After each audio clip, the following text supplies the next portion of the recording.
तो राम राम भाई सभी वॉरियर्स को।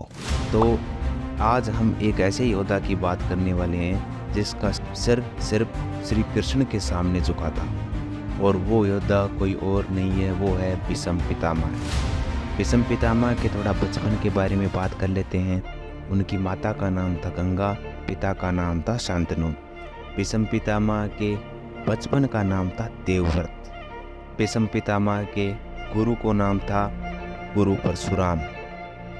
गुरु परशुराम के द्वारा ही उनको शिक्षा प्राप्त हुई तथा परशुराम ने शपथ ले ली थी कि अब वो देवव्रत के बाद किसी भी क्षत्रिय को शिक्षा नहीं देंगे। कर्ण को शिक्षा मिली थी तो कर्ण ने झूठ बोला था कि वो एक क्षत्रिय नहीं है, वो एक सामान्य आदमी है, सामान्य जाति का आदमी है। इसलिए परशुराम ने कर्ण को शिक्षा दी, वरना कर्ण को शिक्षा नहीं देते। तो परशुराम देवव्रत के गुरु थे। आगे जाकर भीष्म ने, देवव्रत का आगे नाम भीष्म हुआ तो भीष्म नाम दिया था उनके गुरु परशुराम ने।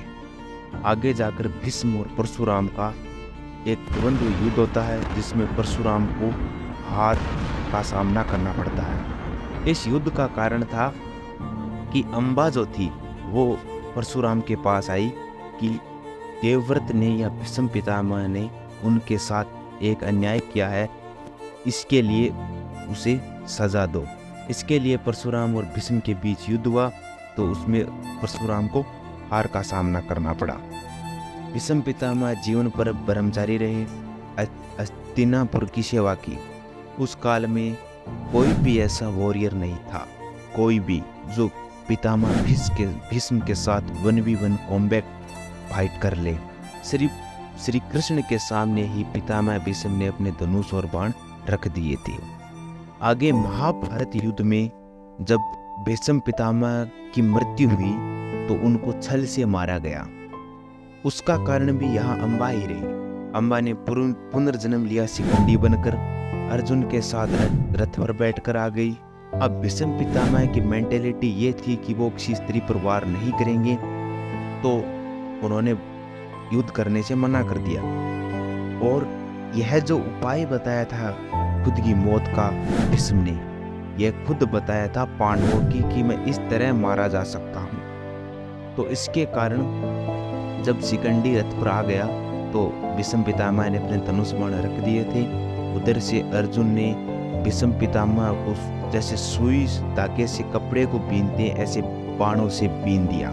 इसके बाद भीष्म पितामह उस बाणों के सैया पर लेट गए। उनको असहनीय पीड़ा हुई थी, क्योंकि जब तीर आर पार निकलते हैं तो बहुत पीड़ा होती है। अब इच्छा मृत्यु का वरदान उनको उनके पिता से मिला था, तो वो तो उनको आ नहीं सकती और वो मर भी नहीं सकते, क्योंकि हस्तिनापुर अभी बहुत ही बुरे दौर से गुजर रहा था। वो नहीं चाहते थे कि इस दशा में वो हस्तिनापुर को छोड़ के जाए। जब महाभारत युद्ध समाप्त हुआ, कौरवों की हार हुई, पांडवों की जीत हुई, तब जाकर उन्होंने इच्छा मृत्यु को अपनाने का सोचा।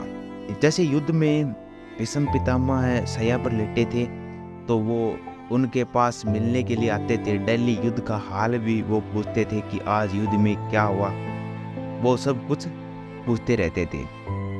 तो ये थी भीष्म पितामह की कहानी। बड़ी ही पेनफुल कहानी है, उनको बहुत दर्द मिला था। आपको मैं बता दूं आपकी जानकारी के लिए कि आर्यावर्त में हस्तिनापुर में उस काल में भीष्म पितामह से वृद्ध कोई व्यक्ति नहीं था, सबसे वृद्ध वही थे। उन्होंने सबसे ज्यादा दुख झेला। उन्होंने युद्ध को टालने के अथक प्रयास किए, लेकिन युद्ध टल नहीं सका, क्योंकि दुर्योधन के कारण युद्ध टल नहीं सका। तो ये थी भीष्म पितामह की कहानी। आगे भी मैं ऐसे ही महाभारत, रामायण और एंशिएंट वॉरियर कहानी आपके लिए लाता रहूँगा। तब तक के लिए सभी वॉरियर्स को जय श्री राम।